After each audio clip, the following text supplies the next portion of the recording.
Amazina yanjye bahitamanira Minani, ahangaha Musanze akaba ari mu rugo.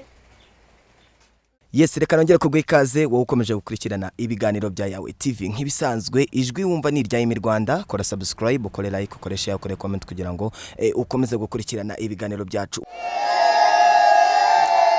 Uyu munsi rero mbafitiye inkuru idasanzwe y'umunyarwandakazi utuye hanze y'u Rwanda ariko afite umutima mwiza, umutima wo gufasha, witwa Mwamikazi Diane, ukomoka mu mujyi wa Kigali mu karere ka Kicukiro, aho yasuye abana benshi batandukanye b'imfubyi, abapfakazi ndetse n'abantu badafite ubushobozi budasanzwe. Rero nkuko mukomeje kubikurikirana ku mashusho ari gutambuka kuri screen zanyu, murabona yasangiye n'abana batandukanye, abakecuru, abasaza, murabona bakinnye imikino itandukanye.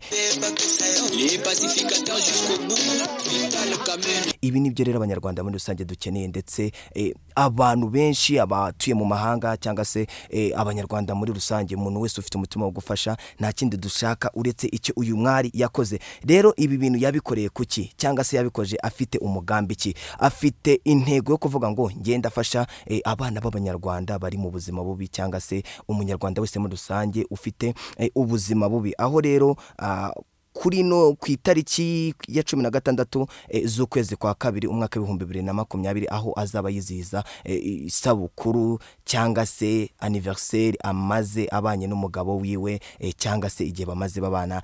Ni benshi rero babikora gutyo se, cyangwa se ni benshi bakora ibikorwa bitandukanye, ariko n'ubwa mbere mu gihugu cyacu, n'ubwa mbere hano mu rw'imisozi igihumbi twumvishije inkuru nk'iyo ngiyo, umuntu aho kugira ngo agende asokane n'umugabo wiwe, asokane n'umuryango wiwe, bajye kwishimana bonyine, wakavuga ngo umutima wanjye si ukubinyumvisha, ngiye icyo nshaka gukora ni iki ndasangira n'abanyarwanda, ndasangira n'abana bababaye, ndasangira n'abapfakazi, ndasangira n'imfubyi. Rero uyu mwari iki gitekerezo uko cyamujemo se, cyangwa se uko yatekereje. Rero ukomeje gukurikirana Yawe TV, tuzagukurikiranira uko iyi nkuru yose uko izagenda umunsi ku munsi. Ese ku banyarwanda muri rusange, wowe ukurikiranye Yawe TV, ibi bintu bibonye gute? Nirihe somo twakuramo? Iyi ni Yawe TV, ngende Rwanda. Kora subscribe, ukore like, ukore share, ukore comment kugira ngo ukomeze gukurikirana ibiganiro byacu. Nta kindi ngusaba, tumufashe, tumushyigikire, tumutere inkunga, dukurikirane ibyo byose akora. Ngewe ndabakunda. Ciao ciao.